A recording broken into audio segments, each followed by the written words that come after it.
তো? আমি তো কি না, তোর আর সারার সাথে যা ঘটলো তারপর আর কখনো ভাবি নাই তোকে আবার এভাবে দেখবো। মানে কি তোরা কি আমাকে দেখতে পারোস না? তা বলছি নাকি? তাহলে এভাবে বললি কেন? আসলে তুই সারার প্রতি এতটাই সেন্সিটিভ হয়ে পড়ছিলি যে তোকে ভাবি নাই সারা চলে যাবার পর আর কখনো দেখবো এভাবে। তোরা কি ভাবছিলি যে আমি সুইসাইড করবো না কোনো কোনো পড়ে থাকবো? না না না, তা চাই না, কিন্তু তোর ভেঙে পড়া দেখে তাই মনে হচ্ছিল। আসলে দোস্ত কি ঠিকই বলছোস, তা তুই এতটা চেঞ্জ হলে কিভাবে?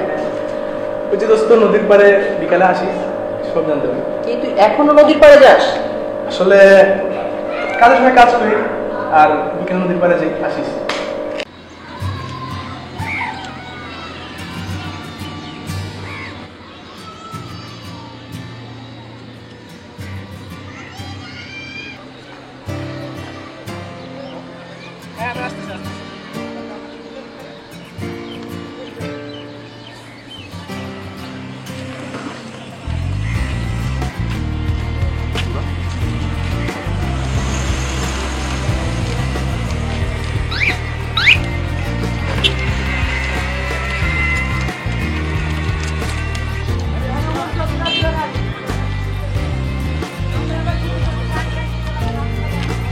তুই এতটা চেঞ্জ কিভাবে সম্ভব?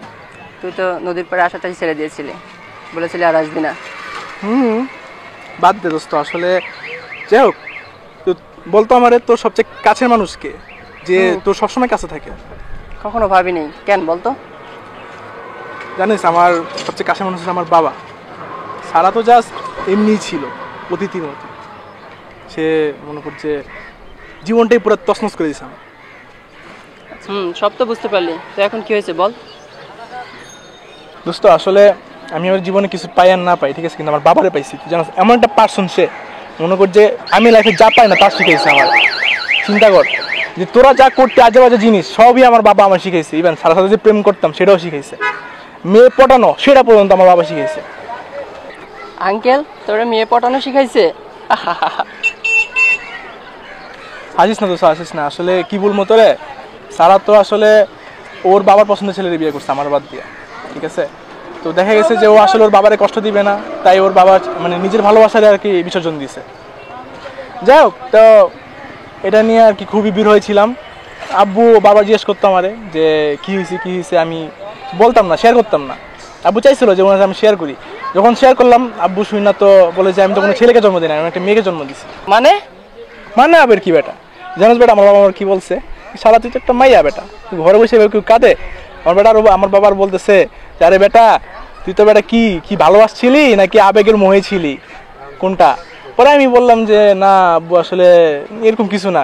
তুই তো বেটা ভালোবাসা এগুলো মিটানোর জন্য মরিয়া হয়ে উঠছিস, তাইলে কি হইব?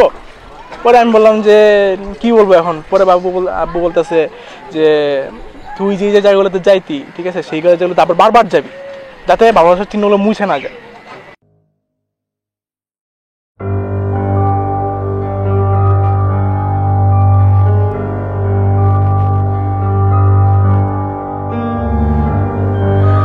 আমার বাবা কখনোই তার বাবাকে কাছে পায়নি, আর তার মা তো তাকে অনেক ছোট রেখেই চলে গিয়েছে না ফেরার দেশে। তাই সে তেমন একটা ভাবে বেড়ে উঠতে পারেনি। তাই সে তার ছেলেকে সব আনন্দ দিতে চায়। বিয়ের পর মা, এখন আমি তার সবকিছু। আমি আসলে অন্ধ হয়ে গিয়েছিলাম। থ্যাঙ্কস সারা, আমার চোখ খুলে দেওয়ার জন্য। তুমি ঠিকই করেছো। I really love my বাবা।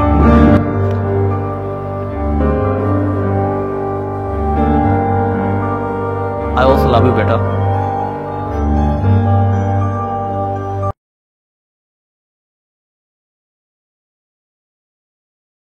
So this is the story of Saurabh. Actually, it's not a story of Saurabh. It's the story of father. How he brought up his son, how he built up his son, and how he supported his son. আমরা জানি অথবা না জানি আমাদের প্রতিটি গল্পের আগে এবং পরে আমাদের বাবা থাকে। একটু খেয়াল করলেই একটু ব্যাপারগুলো লক্ষ্য করা যায়। যেমন আমরা সৌরভের গল্প থেকে দেখতে পাচ্ছি যে কীভাবে তার বাবা তাকে সাপোর্ট করলো। আমরা মনে করি লাইফের সবচেয়ে বেস্ট গিফট হলো একটা বেস্ট ফ্রেন্ড হওয়া, যে আমাদের সাথে সবসময় থাকবে, will always stand by with me. But আমার মতে সেই বেস্ট গিফটের বেস্ট পার্ট হলো যদি আমরা আমাদের বাবাকে সেই বেস্ট ফ্রেন্ড হিসেবে পাই। So this time I dedicate this story to my father. So like, comment and share and subscribe to my channel. And if you like the story, so dedicate to your father and share it. Thanks all. আরে না,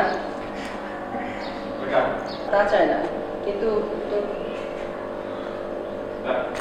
বুঝতে পারবো আমার বাবা